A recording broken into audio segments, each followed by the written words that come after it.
Welcome back to another devlog. I feel like I'm always apologizing for the time between videos, but a couple weeks ago I came down with the virus, you know what I'm talking about, so I really didn't want to do anything and my voice was pretty congested, which is not great for recording audio, but I'm feeling a lot better now. But in this devlog, I'd like to cover the topic of branding, as well as some general improvements I've made to my game so far. This video is sponsored by Polygents, but more on that later. In a previous video, I mentioned that my game was tentatively called the Time Lord Accord, which in retrospect is a terrible name, and I really should be ashamed I even proposed it. I think I finally landed on a good name, so without any further ado, my indie game is now called Muster.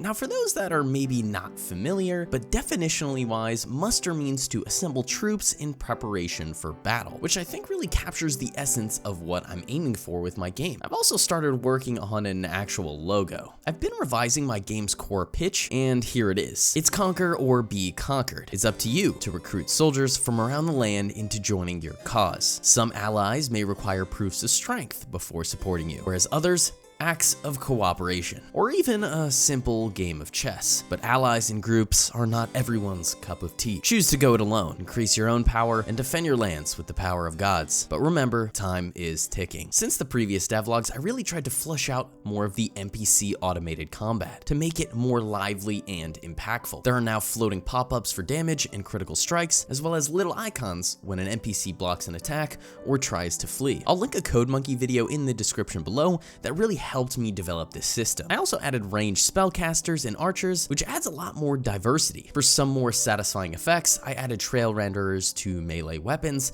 and particle effects for ranged projectiles. I've also been working on another system where an NPC in combat has a certain percentage chance to move to another random position around their target to make actual combat feel a bit more lively. Instead of all of the NPCs just kind of standing there and swinging their weapons, they can kind of move to the side or move around their target, similar to something a little bit more realistic. So just comparing the old combat to the new combat, it already feels way more satisfying. On the back-end side, I refactored a lot of my NPC pathfinding code because it was starting to get really complex and a little bit like spaghetti code, since enemies can have so many different states, like patrolling, meandering, standing still, fleeing, in melee combat, in ranged combat, etc. There are definitely still areas to improve, most notably local avoidance detection. So what I mean is that on game start, every NPC knows how to avoid the static objects. All of the pre-calculations are done of where those colliders are, but objects that are moving, they'll get stuck behind. So I still need to research a little bit more about local avoidance,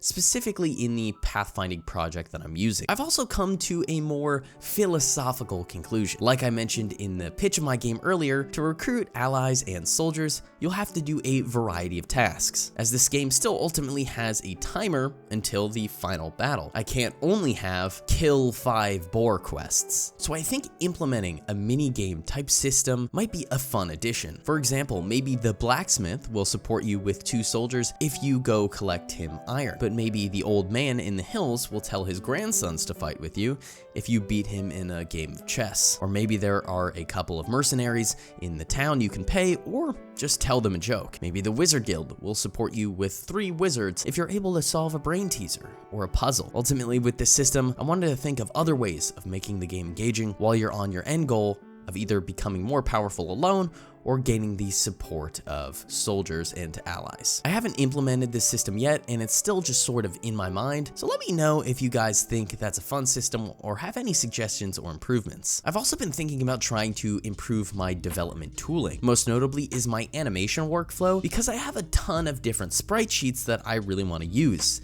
and they all require the same 4-directional movement. But it's a hassle to manually create each animation for every sprite with 4-directional movement. So I've been looking into ways of keeping a base animation and then just swapping out the sprites. I've seen some ways to do it at runtime, but I'd like to be able to do it in the Unity editor and then have prefabs of all of those new animations and sprites. So if any of you have any suggestions or experience with that sort of tooling, I'd really appreciate it. And if you're into research, you might enjoy this video's sponsor, Polygence. Polygence is a research academy dedicated to driven students looking for one-on-one mentorship from top-tier academics and practitioners. Polygence is a great way for students even in high school to dive deeper into topics of their interest with a mentor who's an expert in the field. And there are tons of really cool and impressive projects spanning all types of subjects. One project that I thought was really interesting was a resource administrator AI, where the creator tried to experiment with how machine learning and artificial intelligence would manage resources within a game with various random conditions and events, which got me thinking about how AI might be further involved within some of the behaviors of my game. When it comes to Polygence, it's learning for learning's sake. Use my link below today to get $250 off your Polygence program, get paired with an expert mentor in your industry of choice to make your passion project a reality. Thank you to Polygence for supporting the channel. Additionally, I think it'd be fun to have some voice lines in the game,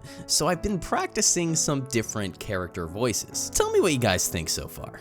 The king believes in you, and I believe in you too. Ho ho! Can I help you? Obviously, I still need some practice on that. I also got a lot of great comments and suggestions on the last video with tooling help to speed up my workflow, as well as gameplay features that would be fun, so thank you all for that and keep it up. So that's mostly what I've been up to. Let me know what you guys think of the progress so far and any suggestions or improvements to the game overall, or even video ideas you might want to see. Thanks for sticking to the end. Thank you to Polygence again for supporting the channel, and check them out with my link in the description below. My name is Michael. We do a bad British accent or Aussie accent or whatever this accent is at the end of every video. Check out one of my past videos and my past self would thank you dearly, and check out one of my future videos and my future self would also thank you dearly. We make videos about computer science, game development, career advice, college advice on this channel. If any of that sounds interesting, consider subscribing, like this video to help your boy out with the YouTube algorithm, comment down below any suggestions for future videos you might want to see, and